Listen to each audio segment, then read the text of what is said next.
నమస్తే, నేను Prashanti. Welcome to Suman TV USA. ఈరోజు మనతో పాటు ఉన్నారు భారతీయ శంకర పీఠం వ్యవస్థాపకులు, అలాగే వాస్తు మరియు జ్యోతిష్య పండితులు, బ్రహ్మశ్రీ అన్నవరపు తిరుపతి మూర్తి అవధాన గురువు గారు. ఆయనతో మాట్లాడి మరిన్ని విషయాలు తెలుసుకుందాం. అలాగే ఆయన ఆధ్వర్యంలో శ్రీచక్రార్చన, అదేవిధంగా సుదర్శన హోమం కార్యక్రమం కూడా జరుగుతుంది.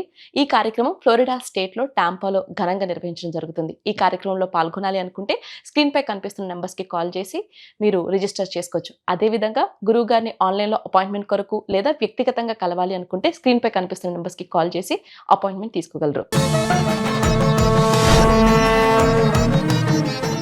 నమస్కారం అండి. ఓం శ్రీ మహాగణాధిపతయే నమః. అలాగే గురువుగారు, ఇప్పుడు ప్రతి ఒక్కరికి ఈ మధ్య కాలంలో, ఒకప్పుడు అంటే జాతకాలు రాసుకోవడం అనేది ఉండేది కాదు, కానీ ఈ మధ్య కాలంలో ఎక్కువ చూస్తూ ఉన్నాం. దానికి తగ్గట్టుగా కూడా డెలివరీస్ ప్లాన్ చేస్తూ ఉండడం జరుగుతుంది.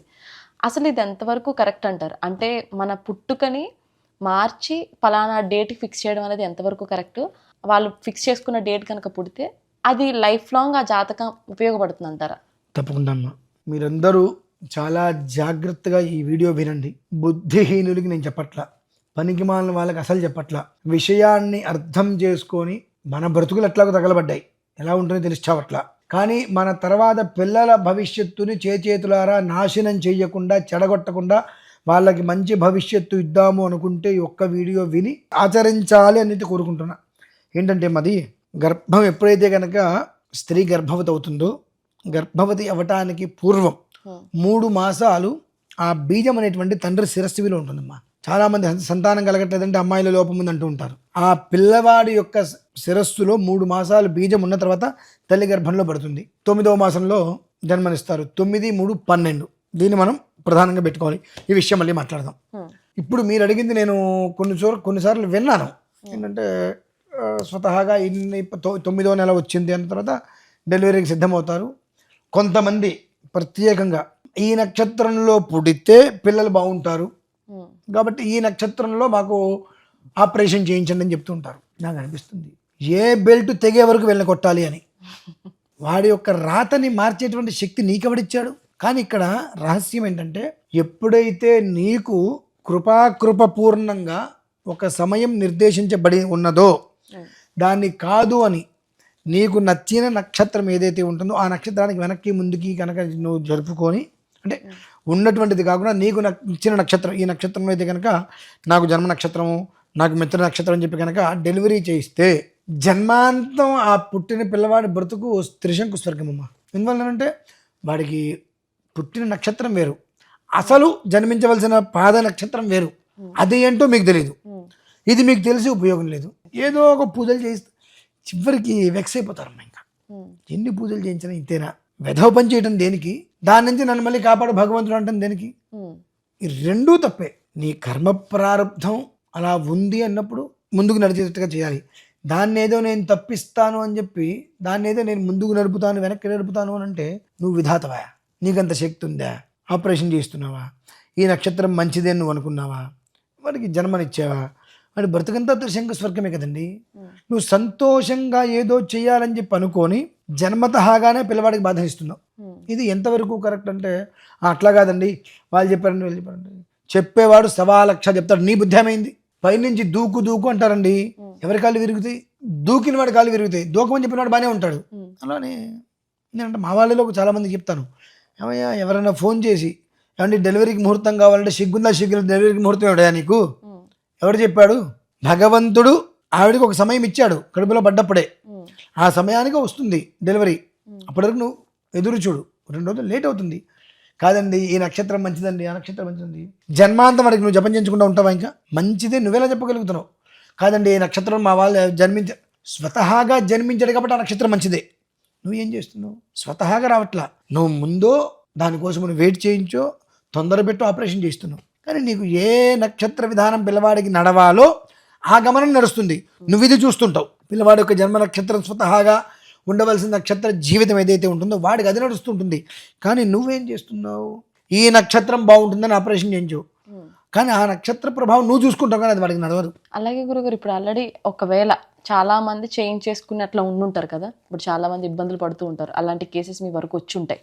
మరి ఒకవేళ వాళ్ళు పుట్టిన జాతకం ఉన్నది పనికిరానిది అన్నప్పుడు వాళ్ళకి ఎలాంటి జాతకం చూడాల్సి వస్తుంది అప్పుడు?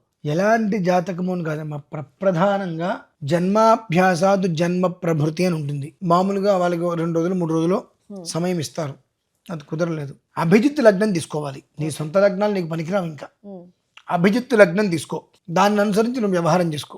కొన్నిట్లకు కొన్ని ప్రాయశ్చిత్త శాంతులు ఉంటాయి. ఆ శాంతుల్ని పూర్తి చేసుకోగలిగితే గుడ్డి కన్నా మెల్ల ఉత్తమం. దానివలన ఏదో బ్రహ్మాండంగా అవుతుంది, అద్భుతం, ముట్టుకుంటే బంగారం అని నేను చెప్పను. అతని జీవితం అగాధంలోకి వెళ్ళిపోకుండా అగాధానికి అంచున ఉండేటట్టుగా భగవంతుడు చూస్తాడు. మనం చేసి వెధవ పని మళ్ళీ ఎవరిని తిరుగుతున్నామండి? మనం భగవంతుడిని తిరుగుతున్నాం. నా పిల్లవాడికి నేను ఇంత కష్టపడుతున్నాను, ఇంత మంచి చేశాను, వాళ్ళకి ఉపకారం చేసే, ఊరికి ఉపకారం చేసావు, ఏంటి ఉపయోగం? నీ కుటుంబాన్ని నువ్వు వృద్ధి చేసుకోలేకపోయావుగా. పూర్వంలో అండి మీ తాతగారు, మా తాతగారు కావచ్చు, ఆ అప్పటి నుంచి చూసుకుంటూ వెళ్తే ఇటువంటి పద్ధతులు ఎక్కడన్నా చూసాము మనం. అందుకనే నార్మల్ డెలివరీ అందరికీ. ఇవాళ డెలివరీ అయితే రేపుగా అమ్మాయి చక్కగా నిలబడగలిగే చక్కగా. ఇవాళ ఆపరేషన్ తప్ప ఏదైనా ఉందా? కోతలే కదండి అన్నీ. అంటే ఆ జన్మకు ముందే నువ్వు కోత కోయిస్తున్నావు అంటే జన్మించినంత ఇంకెన్ని కోతలు ఉంటాయి అనేటువంటి విషయాన్ని గ్రహించాలి మనం.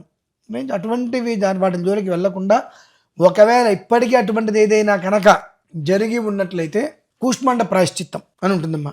ఆ కూష్మాండ ప్రాయశ్చిత్తం కనుక చేసినట్లయితే ఆ జన్మకృతంగా వచ్చినటువంటి దోషాలని కనీసం మాత్రం 60-65% నిర్వీర్యం చేయడానికి ఆ కూష్మాండ ప్రాయశ్చిత్తం అనేటువంటిది యోగ్యతగా వాళ్ళకి ఉపయోగపడుతుంది. అది విషయం. ఒకవేళ మనం ఒక లగ్నంలో పుడుతూ ఉంటాం కదా, పలానా గురు లగ్నం, బుధుడు, సంథింగ్ ఇవన్నీ ఉంటాయి కదండి, అది ఆ ప్రభావం అనేది మనిషి యొక్క జీవితాంతం చూపిస్తూ ఉంటుంది అంటారా? అవునమ్మా, లైఫ్ లాంగ్. అది మనం నచ్చినప్పుడల్లా కారు మార్చేమో, బండి మార్చేమో అన్నట్టుగా మారదు. జన్మించినప్పుడు ఏ లగ్నం అయితే ఉంటుందో అదే లగ్నం జీవితకాలానికి ఉంటుంది. అయితే సాధారణంగా జన్మించినటువంటి విధానానికి మనం ముహూర్తం పెట్టుకొని ఆపరేషన్ చేసిన విధానానికి ఎలా ఉంటుంది అంటే ఆ లగ్నము అతని జీవితం ఒకటిగా ఉండదు. కనుక ఇప్పుడు నేను ఏదైతే ఇట్లా జన్మించినటువంటి వారికి ఆ కూష్మాండ ప్రాయశ్చిత్తం అనేటువంటి చేయటం వల్ల ఏమవుతుంది అంటే ఆ లగ్న ప్రభావం అనేటువంటిది బ్యాలెన్స్డ్గా నడవడానికి అవకాశం ఉంటుంది. అంటే స్వతసిద్ధంగా నువ్వు జన్మించడానికి నీకు ఏ లగ్నం అయితే ప్రాధాన్యత సంచరించి అక్కడ రాత ఉన్నదో ఆ రాతకి అనుసంధానంగా తీసుకెళ్తుంది. అనుకూలం అనేటువంటిది దరికి రాకపోయినా ప్రతికూలాన్ని రానికుండా కాపాడుతుంది. కాబట్టి స్వతసిద్ధంగా ఉండేటువంటి లగ్నం ఎప్పటికీ మారదు. ఈ రకంగా మనం ఏదైనా నక్షత్రంలో జన్మిస్తే బాగుంటుంది, పిల్లవాడు చదువు బాగా చదువుకునే యోగం ఉంటే చదువు వస్తుంది. ఆ యోగం లేకుండా ఇదే ఒక నక్షత్రంలో జన్మించిన వాళ్ళు, నాకు మీరు అడుగుతుంటే గుర్తొస్తుంది, కొన్ని నక్షత్రంలో జన్మించిన వాళ్ళు సీఎం అవుతున్నారు. మరి ఆ నక్షత్రంలో ఉన్నవాడు ప్రతివాడు సీఎం అవ్వాలి కదా, ఎందుకు అవ్వట్లేదు? దాన్ని లగ్న ప్రమాణం అంటారండి. ఆ లగ్న ప్రభావం అనేటువంటిది ఉంటే అందులో ఒక పుష్కరిణి, దాన్ని అనుసరించి అతని జీవిత విధానం నడుస్తుంది. ప్రతి దానికి ఒక యోగం. నువ్వు నీ యొక్క గొప్పతనం కోసం నా కొడుకో నా కూతురుకో పుట్టబోయేటువంటి వాళ్ళకి నేను ఒక మంచి ముహూర్తం చూసి, దానికి కూడా పెద్ద సిద్ధాంతి, అసలు సిద్ధాంతి ఎందుకు అవుతాడు? నీకు కొడుకు జన్మించడానికి నీకు ముహూర్తం పెట్టాడు, హాస్పిటల్ ఆపరేషన్ కంటే వాడు అసలు సిద్ధాంతి ఎందుకు అవుతాడు? పెద్ద సిద్ధాంతి ముహూర్తం పెట్టించాను నేను, నాకు అనిపిస్తుంది కర్మ ప్రార్థం. వాడికి బ్రతికినంతకాలం ఎప్పుడు కూడా కంటికి మంటికి ఏకధాటిగా వెళ్ళేటట్టుగా జీవితాన్ని నాశనం చేసుకుంటారు, బాధ అనిపిస్తుంటుంది. అటువంటి వాటి నుంచి వాళ్ళు బయటపడాలంటే వాళ్ళకి కూష్మాండ ప్రాయశ్చిత్తం సరైనమ్మా. ఓకే అండి, ధన్యవాదాలు.